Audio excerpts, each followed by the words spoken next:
He stands outside the door, rehearsing the explanation for the fourth time. Why he was late, why he made that choice, why he deserves to be understood. His chest is tight, his hands are cold, and somewhere inside him a quiet voice whispers, "Why do I owe anyone this performance?" Marcus Aurelius never chased approval from a crowd that didn't understand his burden. Neither should you. Today you will learn 11 Stoic lessons that dismantle the need to explain, defend, or justify yourself to people who were never meant to hold that power. This is how you reclaim it. Lesson 1. The explanation you never owed. The first trap is invisible. It disguises itself as politeness. You explain your absence, your decision, your silence not because it's required, but because discomfort demands relief. Somewhere along the way, you learned that unexplained actions invite judgment, and judgment feels dangerous. So you talk, you overclarify, you soften every choice until it's unrecognizable. But notice what's actually happening. Every unnecessary explanation is a small transfer of power. You are handing someone the right to evaluate a decision that was never theirs to evaluate. Epictetus separated life into two categories: what is within our control and what is not. Your reasoning belongs to you. Their opinion of it does not. Ask yourself the last time you explained yourself needlessly, who actually needed that explanation? You or them. The people who require constant justification from you were never respecting your judgment. They were auditing it, and that difference changes everything that comes next. Lesson 2. The exhaustion of constant justification. There is a particular kind of exhaustion that comes from being endlessly available for interrogation. Every decision questioned, every boundary relitigated. It isn't confrontation that drains you, it's repetition. Here's what most people misunderstand. Explaining yourself once is communication. Explaining yourself 5 times is negotiation for your own legitimacy. And you were never meant to negotiate your right to exist as you are. Seneca warned against wasting the mind's energy on things outside our command. Other people's understanding is outside your command. You can offer clarity. You cannot force comprehension. Think about the last relationship, personal or professional, where you kept explaining, hoping the next explanation would finally land. Did it? Usually it didn't, because the problem was never a lack of information. It was a lack of respect for your autonomy in the first place. That realization is uncomfortable, but it's also where your power quietly begins to return. Lesson 3. Silence is not weakness. Consider 2 men accused of the same mistake. One spends the evening constructing paragraphs of justification. The other simply says, "I understand your concern," and moves forward. Which one looks weaker in that moment? Most people assume the quiet one. But watch what happens over time. The over-explainer trains people to expect an argument for every decision he makes. The quiet man trains people to trust his judgment without demanding a courtroom. Silence isn't weakness. It is control. This isn't about becoming cold or withholding basic honesty. It's about recognizing that dignity rarely needs a defense lawyer. Marcus Aurelius ruled an empire while journaling privately about restraint, not public rebuttals. Have you ever noticed how the calmest people rarely argue for their own credibility? They don't need to. Their consistency already speaks. That contrast between defending yourself and simply being yourself is where the next deeper trap hides. Lesson 4. The doubt behind every justification. Here's the deeper trap. Many people don't over-explain because of external pressure. They do it because of internal doubt. If you were fully convinced of your own decision, you wouldn't need anyone else to be convinced too. The compulsion to explain is often a search for validation dressed up as courtesy. This is uncomfortable to admit, but it's worth sitting with. Stoicism doesn't ask you to ignore feedback. It asks you to separate feedback from approval seeking. One sharpens your judgment, the other erodes it. Picture a craftsman finishing a table. He doesn't ask every passerby whether the joints are acceptable. He already knows the standard he built it to. What would change in your life if you trusted your own reasoning, the way that craftsman trusts his hands? Most people never ask that question, because answering it honestly means admitting how much certainty they've been outsourcing and to whom. Lesson 5. The hidden cost of outsourced certainty. Outsourced certainty has a cost, and it isn't obvious immediately. It shows up later, in a very specific way. You start making decisions based on how easy they'll be to explain, rather than whether they're right. You choose the safer job, not the meaningful one, because it requires less defending at dinner. You stay quiet in the meeting. Not because you agree, but because disagreement invites questions you don't want to answer. This is the hidden psychological cost of chronic justification. It doesn't just drain your energy, it starts shaping your choices in advance. Epictetus called this living according to opinion rather than principle. And principle, once compromised for comfort, becomes very difficult to recover. Ask yourself honestly how many decisions in the past year were shaped more by, "How will I explain this?" than, "Is this true to who I am?" That question alone reveals more than most people are prepared to see. Lesson 6. The respect paradox. Now here's the contradiction most people never resolve. The less you explain yourself, the more respect you tend to receive, not less. It seems backwards.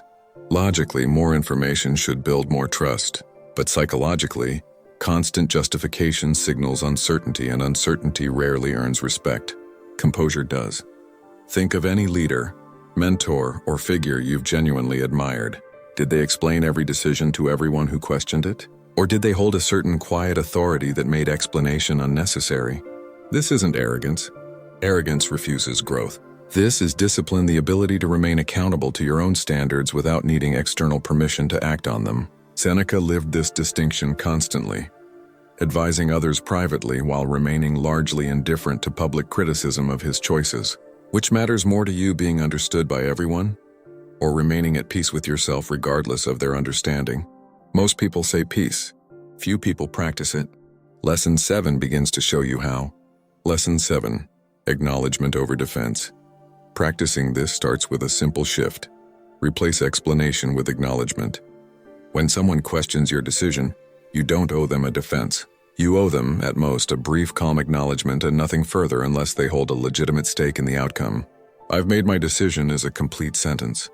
It doesn't require a paragraph of supporting evidence. This feels unnatural at first, especially if you've spent years associating silence with rudeness. But there's a difference between rudeness and boundaries. Rudeness dismisses the other person. Boundaries simply decline to negotiate something that was never up for negotiation. Marcus Aurelius reminded himself daily that he controlled his responses, not other people's reactions to them. Try this the next time you feel the urge to over-explain. Pause for 3 seconds before speaking. In that pause, ask, does this person actually need this, or do I need them to accept it? That pause is where your power lives. Lesson 8. The trial. You run in your own mind. There's a second application that changes everything, and it applies to yourself, not others. Stop explaining your past decisions to yourself on a loop, replaying old choices, defending them internally, rehearsing what you should have said. This is the same over-explaining trap, just turned inward. Most people focus on stopping the habit externally, while ignoring the version of it running quietly in their own mind at 2 a.m. Seneca described anxiety as suffering more often in imagination than in reality. Endless internal justification is exactly that: imagined courtroom sessions where no verdict ever comes, because no one else is even in the room.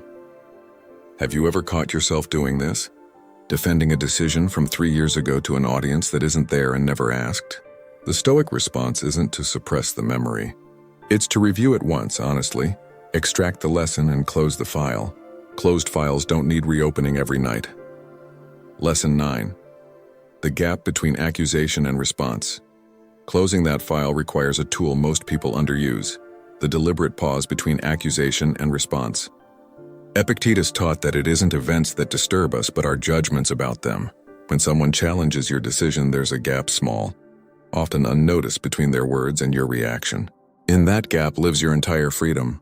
Most people collapse the gap instantly, rushing to explain before the discomfort even fully registers. But widen that gap even by a few seconds and something changes. You respond from principle instead of panic. Picture a locked gate versus an open door. Reacting instantly is the open door anyone can walk through and unsettle you. The pause is the gate. You decide who gets access to your explanation and who doesn't. Which situations trigger your fastest, most reflexive justifications? Usually it's the ones where someone else's opinion has quietly outweighed your own for far too long. Lesson 10. Where their opinion outweighed your own. That imbalance, their opinion outweighing your own, is the real problem beneath everything discussed so far. And once you see it, you'll notice it everywhere. It shows up when you soften a strong opinion in a meeting to avoid disagreement. It shows up when you apologize for a boundary that wasn't unreasonable. It shows up when you explain a life decision to a relative whose approval was never required for you to move forward with your life. Stoicism doesn't ask you to stop valuing other people. It asks you to stop needing their validation to feel legitimate in your own choices. Marcus Aurelius governed one of history's largest empires, while writing privately that other people's approval added nothing to his own integrity.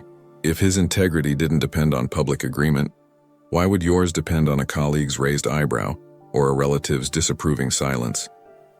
This single realignment is what the final lesson brings fully into focus. Lesson 11. The trial that was never real. Return for a moment to the man outside the door rehearsing his explanation for the fourth time.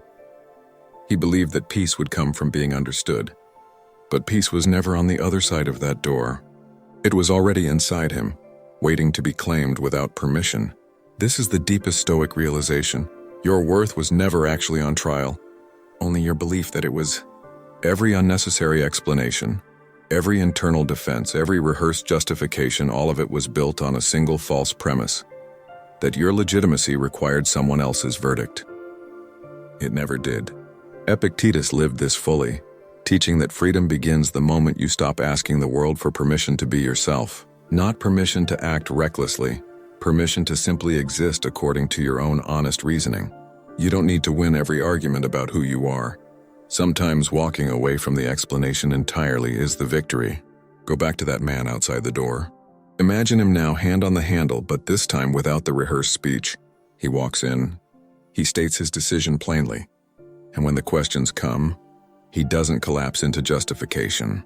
He acknowledges calmly and lets the moment pass without needing everyone's agreement to feel settled. That's the shift. Not coldness, not arrogance, just the quiet return of something that was always his, the right to act from principle rather than approval. The central truth of everything you've heard today is simple. Explanation given freely is generosity. Explanation given out of fear is surrender. Learn to know the difference and you'll never confuse peace with permission again. So here's the one question worth sitting with tonight. Where in your life have you been explaining yourself to someone who was never entitled to the explanation in the first place? Be honest in the comments. Chances are you already know the answer. If this video gave you something worth carrying forward, subscribe to Anonymous Achiever, where discipline, silence, and self-mastery are built one honest realization at a time. You don't owe the world your reasons. You owe yourself your peace.